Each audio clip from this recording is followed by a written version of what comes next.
And I would like to welcome Donna Beitzel to Perquimans County Library. We're very excited to have you here, and I've heard lots of great things about your book, and I'm excited for you to be here. Thank you. Thank you so much, and I am so appreciative of being invited to do this here. So anyway, I'm going to read a few excerpts from the book, and then we'll just do some Q&A, whatever you're comfortable with, anything you're curious to know about, and I hope that you will find it interesting enough that you'll want to read the whole book. That's the plan. Definitely. Okay, so I've marked off a few different things to share with you. I'm going to start with this one. This is from chapter 5 of our second trip to Kenya. So on this day, my husband and I, Ronnie, were being separated. Divide and conquer was the plan that the missionaries had for us. So Ronnie, bless his heart, was returning to the missionary house for painting.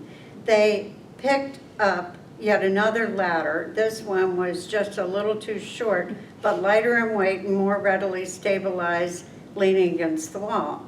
The men had decided that no one was needed to hold the ladder in place while Ronnie stretched on tiptoes to reach the ceiling. Can I remind you that he had rotator cuff surgery? And it's already been spoken about earlier in the book, but he had a rotator cuff injury, and the doctor wanted to schedule him for the surgery, but we were leaving for this trip, and the doctor said, well, you'll be okay as long as you don't do anything overhead. And so this was just, absolutely something he shouldn't have been doing. So meanwhile, I'd been dropped off at the home of yet another missionary family. This was a really nice house, which they had been fortunate to jump into when another missionary family retired and returned to the States. Missionaries do this. As one family moves, a chain reaction occurs. As one is out, one more is in until every shift is made. This is a kind of like upgrading. Naturally, when missionaries leave, their things stay behind, so personal items are purchased or given to those that remain. The missionaries prefer to rent a house fully furnished, and I do mean fully furnished. This is from pots, pans, dishes, and silverware, right down to their vehicle and pets. Everything must go. It's like a giant tag sale with only one tag. Each family is happier than the next since moving is minimal and the surroundings are always an improvement. They leave everything behind other than their 50-pound suitcases to come here to move into a house with every cabinet full. Of course, the landlords are happy. They just have to change the names on the lease. This day, I was doing Thanksgiving prep work. Though I love to cook, I was a little fearful of what this might entail. This is the sort of thing that I do in my house 1 or 2 days prior to the holiday. Yet it was a week before, and I was familiar with the difficulties these ladies go through just to make a dinner. Everything is in shortage. Not the right pan or bowl or mixer or chopper or microwave or even a big enough oven. Freezer storage is limited to a unit above the refrigerator, which is half the size of our refrigerators back home. Spices tend to be on the Indian nature and not so much for like the pumpkin, the cream of tart, or vanilla nature. I did know that they had these though because they were a part of the 200 pounds that we brought for them. We began the day with Kenyan chai tea and catching up. We shared our sad stories, mine of the loss of my son and hers of the tragic accident of her brother that left him a quadriplegic. She was feeling very torn not being in the States to help with the 24-hour care being provided by her mother, father, and sister. Life is a way of changing everything beyond our imaginations. Loss of life dead or loss of life alive changes all of our lives. It offers a time to reflect and reevaluate. We look to the things that we had and cherish those, and we lean on God, trust in God, believe in His plan, which we cannot see or understand, and we go on. What else can we do? Life makes heaven so much more desirable. By 10 a.m., we had settled on a plan of cookies and pumpkin. A Christmas cookie exchange was coming up, and pumpkin was a necessity for Thanksgiving. The pumpkin that had been cooking for some time was already out of the oven cooling, so we began with the cookies. We, including the 11-year-old daughter that will be my sous chef. We were sharing the kitchen with the Kenyan woman, Esperanza, that came most days to prepare the meals and help with the laundry. This might sound like a luxury, but here it is a necessity. Everything is done by hand.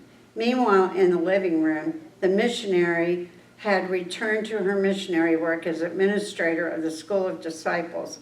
Slowly, the room was filling with missionaries that were in training. I knew Esperanza well from our previous visits, and I knew how very much the kitchen was hers. Her domain. We worked this out years ago, and I prayed that we would begin where we had left off. The kitchen was divided, so to speak, into two work areas, hers and mine. We were preparing from scratch, she was preparing rather, from scratch a lunch for 13 people, while I was trying to find places for cookie sheets to be filled or cooled. Did I mention this is a small kitchen? My space was slowly creeping into her space as the pans multiplied. I was aware of the danger I could be in, but found no solution. She was making a pot of rice that surely would feed 30. Then another huge pot was boiling with posha. This is a maize flour and water combination that thickens to a consistency similar to rice or grits, but is absolutely tasteless. She cleaned, cut, and chopped vegetables to be added to the hengu in yet another pot. This was a lentil seasoning with onions and tomatoes to cover the blandness of the posho. All was going pretty well until Esmeralda had all of her prepping completed and now had time on her hands to supervise the making of cookies. This started with the lining up of cookie dough onto the sheet pan. She told me to move the cookies closer together as she reached in to demonstrate. Okay. When the first tray came out, she told me that they were not cooked enough. I remained patient and explained that they would continue cooking a bit more on the hot pan, but were expected to have soft centers. She frowned. I took a deep breath. She sampled the warm cookie, and that I must say was perfect. She critiqued it that it was too sweet. I must tell you that Kenyans are not used to sugar as we Americans are. Everything is too sweet. I ignored her comment and told her everything is better with butter and sugar. Pauline. With the next tray, I observed Esperanza turning up the oven temperature and insisting that I cook them for 15 minutes. I handed her the recipe that clearly said 9 minutes. I was not sure if she could read English, but as she struggled to read the words, she did relent. But the temperature is up. I tried to change it without her looking so as to not offend her, but she stared me down like a hawk. In the cookies went, and out they came with black bottoms. Now I boldly moved to the knob on the oven. She said nothing. My sous chef was a tremendous help throughout all this, and as far as I could tell, she was oblivious to what was going on around her. Hours later, 10 dozen cookies were ready to be stored, and one very large pumpkin was peeled and cleaned of seeds and into the freezer. The pumpkin seeds were dried and baked with olive oil and lots of salt. Lunch was finished. All were full, but desired the sweet cookies that they had smelled and could not have, except the burnt ones, of course. So, and then I'll read you this one other if you can Oh, no, bear with we're me. enjoying it. Okay, so what's going on here is in Kenya, there is one school for missionary children that they can start attending in 8th grade. Their children are typically homeschooled up until that point. The schools in Kenya are horrible. The teachers may or may not show up on any given day, and they have no way to get to them without walking and get all the way there and find there's no teacher and then turn around and come back. It's really atrocious how poorly the schools are run. So the missionaries homeschool, and then when they get to 8th grade level, they go to this one school in the country that is run by Americans, and it's from 8th grade to 12th grade, and they live there, of course. So it's a sacrifice for the parents. They don't want to give their children to that, but they're also very concerned for their education. So most of the children do go there. So we were going to make a trip there. It's about 5 hours, and the roads are atrocious. They're dirt roads with potholes everywhere, and anyway, so this was our adventure to go and see their children. Okay, so finally we arrived at the school. Though a little rattled, we were safe. Guards at the gate of the school met us. They are very protective of the students inside, so proper identification and completions of forms were required. We arrived at the home of missionaries that were opening their guest room for Ronnie and I to stay in for the next couple of days. It was like a B&B without the expense of the room. They were letting us stay for free. Our meals would be served at the student cafeteria. These missionaries were from America, one from Colorado and one from Oklahoma. She's a Spanish teacher at this, he is a Spanish teacher at the school, and Mom teaches piano. Together they lead the worship service. They receive no salary. Yes, you heard me correctly. The cost of home rental and food is not provided. Gas, utilities, clothing, necessities, transportation, and so on are theirs to bear. They are expected to raise their own funds to cover their expenses. Oh, and let's not forget health insurance, life insurance, car insurance, and so on. And don't forget to put aside money for retirement in that home that you don't have. This is the sacrifice of missionaries that exceeds the conveniences they have foregone. We are invited to stay with them as their guests for no charge. Don't you just love Americans? I know there are many missionaries from other countries that do the very same thing, but allow me to wallow in pride for our American missionaries for just a moment. They are awesome. If you meet up with one, say thank you. We were shown our room, which was very nice by African standards. It was equipped with a half bath that included a working toilet seat. Now that's special. Showering was downstairs in the family bathroom. The windows were wide open and the breeze was refreshing. We were told the elevation was 7,200 feet, which explains the drastic drop in temperature from the desert where we came from. In the most casual of voices, as if you were telling someone to be alert of a bee that might fly into your room with no screens on the windows, we were told to be aware of the monkeys that might possibly come in.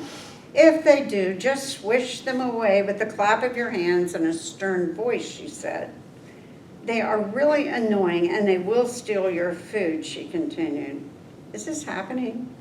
No. She added that the room gets really warm with the windows closed. I am in a dream, or is it a nightmare? But I cannot stop laughing, so I guess it's not a nightmare. Ronnie and I could not decide if we wanted the monkeys to come in our room or not. What a story that would make. After resting for a couple hours without monkeys and the windows wide open, we met up again to walk the grounds to the cafeteria. That was really very exciting, you know, I was thinking, because the monkeys are all over the place. Did a monkey come in? No, they did not. Well, not that we know of. Not while we were there, anyway. But it was just amazing. It was so casual that she just thought we would just think that was normal or something to have monkeys in your room. Anyway, so what questions might you have, or? When did you go there, and when was the book written? The book was written in 2019. That's when I started writing it. I journaled while we were on these trips. And then when I got home with the journals, I started putting it together as a book. So I do want to tell you a little bit about our ministry and what we were doing. And so it's quite different. There are specialized ministries, and ours came under that category.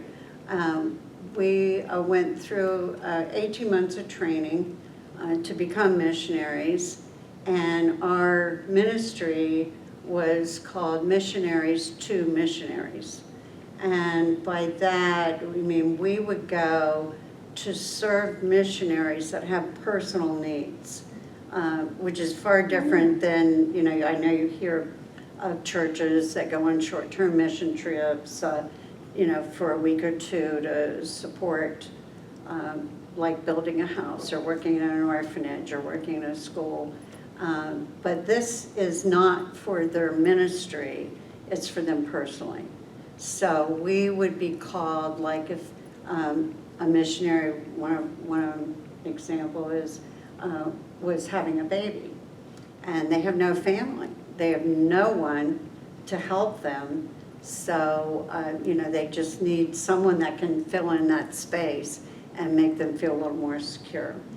Our very first assignment was actually here in North Carolina, and we were coming from the West Virginia, right at the border of Virginia, and that was for a woman who had bilateral retina detachments, and she had 4 sons that needed to be homeschooled, and she had to lay flat on her stomach for about 4 weeks.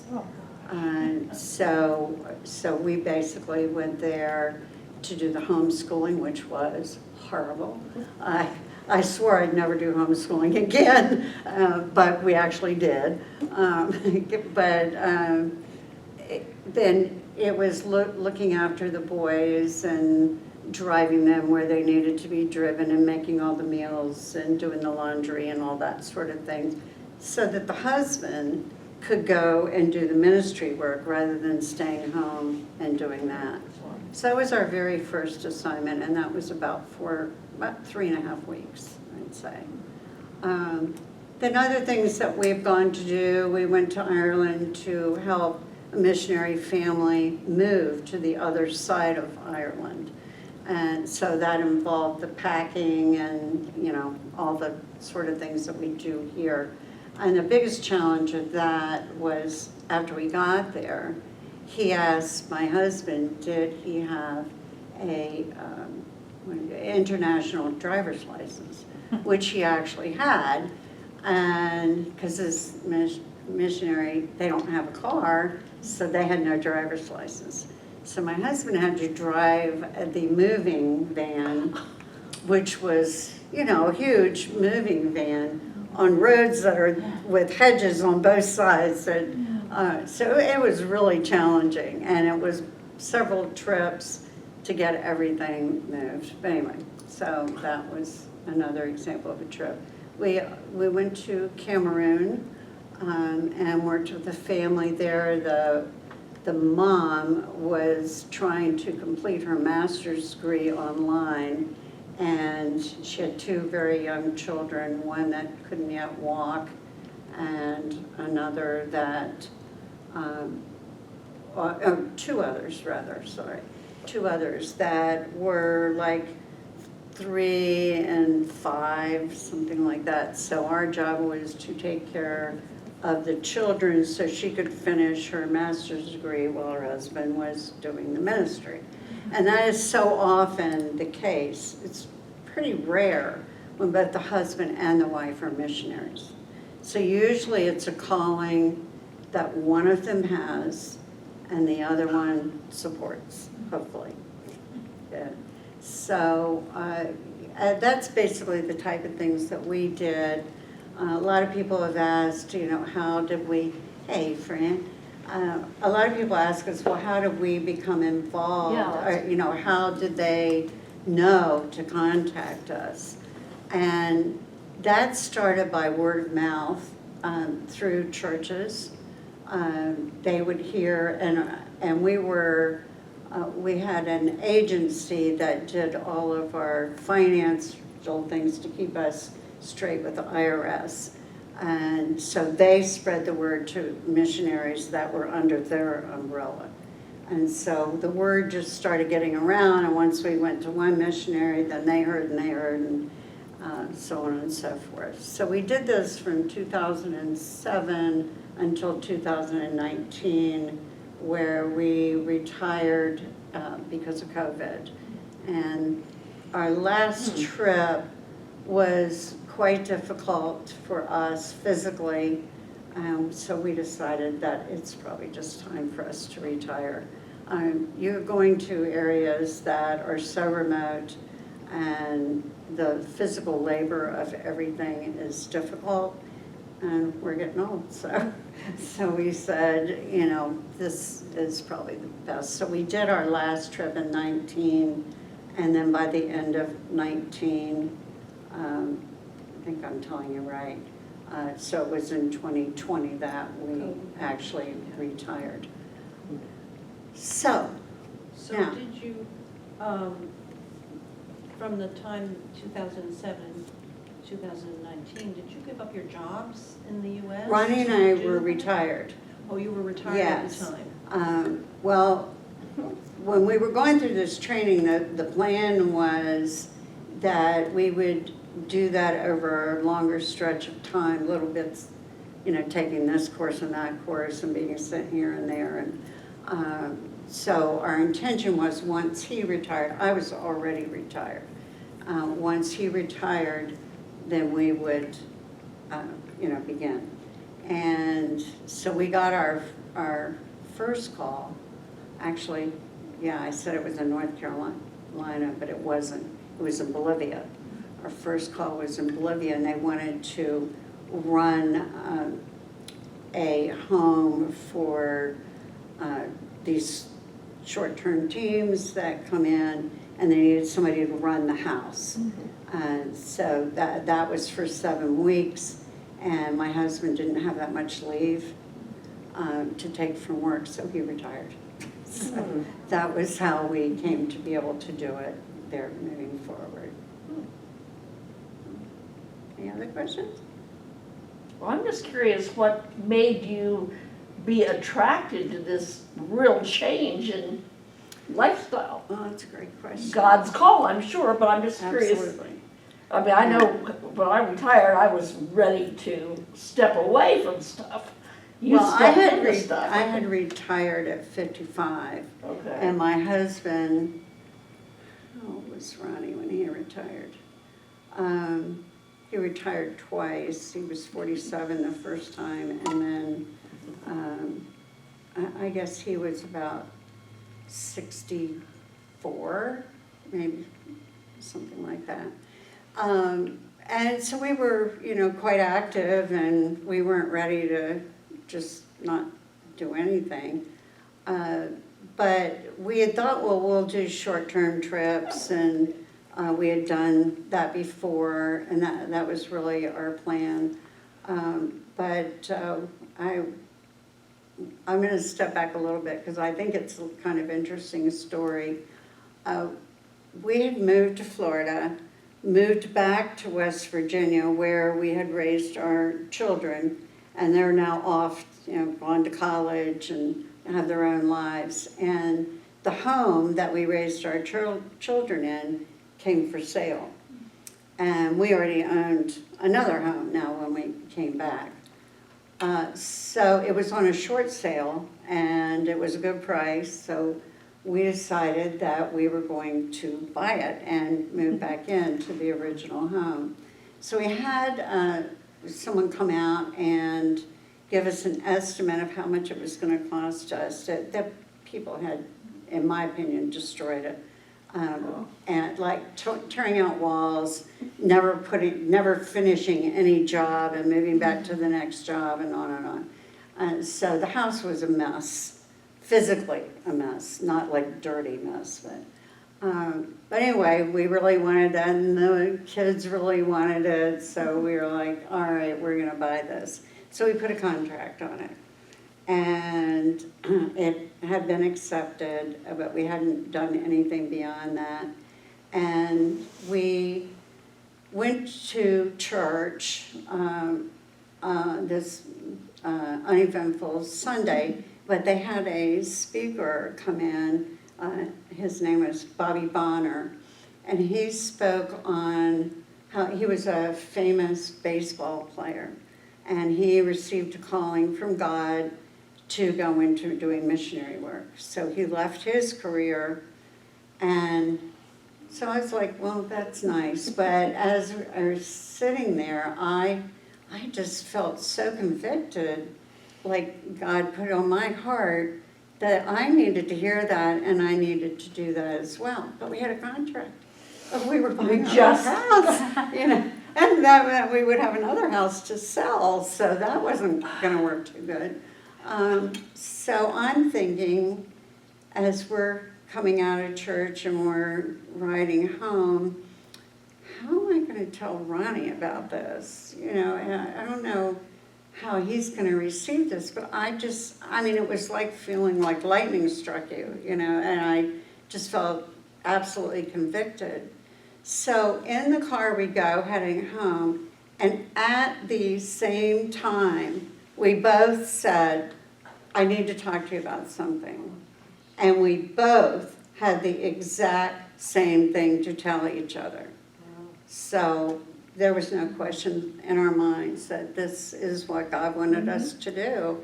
And so again, we had the contract. We contacted the realtor and asked if we could back out of the contract, and we were able to do that since it was being sold by the bank and we hadn't gone through any of the initial steps.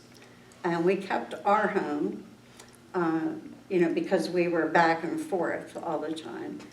Come on in. Hi, sorry I'm late. So the longest that we Glad you're here. could go to any country was 30 days. And that's because of visas. You're restricted by that. So all of our trips, except for the one in Bolivia, which was 7 weeks, were limited to the 30 days, but we did stay 30 days in each location. Come on in. Okay. So that's how we became involved, and you know, as you said, it was definitely a God thing. I think also I was a retired nurse. My husband was a retired firefighter, so we both were used to service, and so I think it fit very well into what our careers have been. So that's how we became missionaries, and it was a very exciting time. We were never afraid anywhere that we went. You'll see in the book that where we were staying in Kenya, in Isiolo, is actually a training area for Hezbollah. And we did not know that until we were there. And the missionary casually mentions these things that they're amazing. They're just like, you know, every day, monkeys might come in your room, and Hezbollah trains here and recruits here. And I was like, no, and then I was scared. You know, I was like, you can't be serious. And she said, it's probably the safest place to be because they don't want any violence where they're trying to recruit people. So she said that, you know, it's really not a problem. I'm like, okay, but it was not a problem. You couldn't go out after dark. that was definitely, mainly because you'd probably be either pickpocketed or some minor crime, not anything major, but that went on all the time. In fact, that missionary, when she came to pick us up at the airport, her phone was snatched out of her hand. And that's a very typical thing. They reach in the car and grab it. And it's so hot there, and no cars have air conditioning. So you have to have the windows down, you know. Anyway, so a marvelous experience. I would highly recommend it to anybody. Very much a wonderful part of our lives and our memories. Did you encounter any bias against your Christianity? You were working with missionaries themselves, but Yes. The Or did only, they? no, I would say Muslim women were, you know, I had blonde hair, blue eyes, you know, things that they weren't used to. And they're in full burqas with their little eyes sticking out. And they were curious. You know, they would come up and touch my hair. Women, the women. The men, it really just ignored. You know, I didn't have any experience with them other than like just seeing them out and about. But you know, the women were just so curious. The only incident we had, and I don't know if it was personal to white people or what, but they have roadblocks all the time. And the police and the military are very corrupt. So, hi, come on in. So they would, good. they would stop cars for checks, and they were very rough. They were scary, you know, they had their M16s, and they would yell at you, and everybody had to get out, and then they would search your purses and everything, you know, anything you had in the car. And the missionaries that live there are so used to this that they don't take it. They are just, you know, like, give it right back to them. So, because if you don't, this is what we were told, if you don't, they're going to take everything you've got. So, like, the missionary that was driving the vehicle, they said to her, "Why are you driving the vehicle? You should be paying someone to give them a job to drive the vehicle." And they don't like women doing anything, you know, except cleaning the house and, you know, that sort of thing. They're still in that period of time, if you will. But she just, you know, went right back at them. "I am quite capable of driving this vehicle," and, you know. And I'm like sitting in the back seat going, "Oh dear Lord, please don't let them kill us," you know, because I'd never experienced it. So, you know, I didn't know if I should be scared or not, you know, but she was very firm. So that's the only incident that we had where we were affronted with, you know, How about hostility. medical emergencies? I would think